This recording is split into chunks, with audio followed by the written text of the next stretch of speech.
ئێستا لە سەدەی 21ەکە و لە پێشتریشە کەسانێکی مێشک وشک، کەسانێکی دژ بە ئیسلام، کەسانێک کە بەداخەوە عەقڵی خۆیان دادەخەن، نایان بیر بکەنەوە هەر لە دوورەوە ڕەخنە لە ئیسلام دەگرن، نایان بێن لە خزمەت قورئانەکەدا وەکو خۆی حاڵی بن، بەداخەوە دەیانەوێ موسڵمانان گوماندارکەن یان تانەیان لێدەن، بە قسەی خۆیان دەڵێن قورئان باسی حوشتر دەکا. وەرە گوێ بگرە بزانە بۆچی حوشتر لە قورئانە لە سوورەتی ئەلغاشیەدا باس کراوە. پەروەردگار دەفەرمێ ئەفەلا ينظرون إلى الإبل كيف خلقت وإلى السماء كيف رفعت وإلى الجبال كيف نصبت وإلى الأرض كيف سطحت. سەیری وشەکانی قورئان کەن بەڕێزان کە قورئانتان خوێندەوە، وشە بە وشە لە سەری بوەستن، سەرنجی بدەن. ئەفەلا ينظرون، ئایا بۆچی بەردەوام ورد نابنەوە؟ بەڕێزان نەظەر ئێستا لە کوردی دەڵێن نەظەری حرامە. نەظەر لەگەڵ ڕوانینی ئاسایی دووشتی لێک جیاوازن. جەنابەت بە ڕێگایەکدا دەڕۆی بە پیادە بێ یاخود شۆفێری بکەی، ڕێگاکە هەمووی دەبینی، شتەکانیش دەبینی، بەڵام زۆر جار گەیشتوویتەوە ماڵەوە هەر نازانی چیت بینیوە. ئەمە ڕوانینێکی ئاساییە، بەڵام ئەگە بتەوێت سرنج بخەیتە سەر شتێک، کوردەواری ئەڵێ بە چاوی کڕیار تەماشایکەی، ئەگەر ڕوانین بۆ نامەحرەم بێڵێن ئەمە نەظەری حرامە. قورئان دەفەرمێ ئەو ڕوانینە بەو ڕوانینە سەرنجی شتەکان بدەن.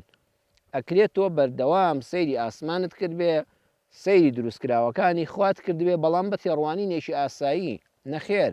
لێرەدا کە دەفەرمێ ئەفەلا ينظرون إلى، لێرەدا بەرکارەکە کە ئیلا بەکار هاتووە پێمان دەڵێ بە قووڵیەوە، بە سەرنجدانەوە، بە تێڕامانەوە، بە لێوردبوونەوەوە سەیری شتەکان بکەن، سەیری ئەم چوار شتە بکەن. یەکەمیان دەفەرمێ إلى الإبل كيف خلقت، سەیری وشتر بکەن پەروەردگار چۆنی دروست کردووە. سەیری ئاسمان بکەن چۆن بەو بەرزیەوە وەستاوە. سەیری شاخەکان بکەن، سەیری ئەو چیایانە بکەن، ئەو شاخانە بکەن چۆن داکوتراون، وەکو چۆن خێمەیەک بە ئاسنێک بە مێخێک دایدەکوتی ئەو زەویە ئاوا بەهۆی شاخەکانەوە داکوتراوە. سەیری زەوی بکەن چۆن بۆتان ڕاخراوە. قورئان باسی ئەو چوار شتەی کرد: حوشتر، ئاسمان، شاخەکان، زەوی. بۆ؟ چونکە کابرای بیابان نشینی دەشتی عەرەبستانی ئەو سەردەما کە قورئانەکە ڕێک لەناو ئەواندا هاتۆتە خوارەوە و دەتوانم بڵێم تێگڕای مرۆڤی سەرزەویش ئەم چوارە لەبەر دەم و دیدەیە بووە، بەردەوام هەر چاوی کردوێتەوە ڕۆژانە لەگەڵ ئەمانەدا هەڵسوکەوتی کردووە. بۆ نمونە بەردەوام ئاژەڵی حوشتری بەکارهێناوە، ماڵێک نەبووە لە بیابانە لە عەرەبستانە لەو شوێنانەی کە یەکەم جار قورئانی تیا هاتە خوارەوە ماڵێک نەبووە حوشتری نەبێ. کەسەکە ڕۆیشتووە بە دەشت و دەرە بەردەوام لە شەوە سەرنجی لەسەر ئاسمان بووە بۆ دووشت.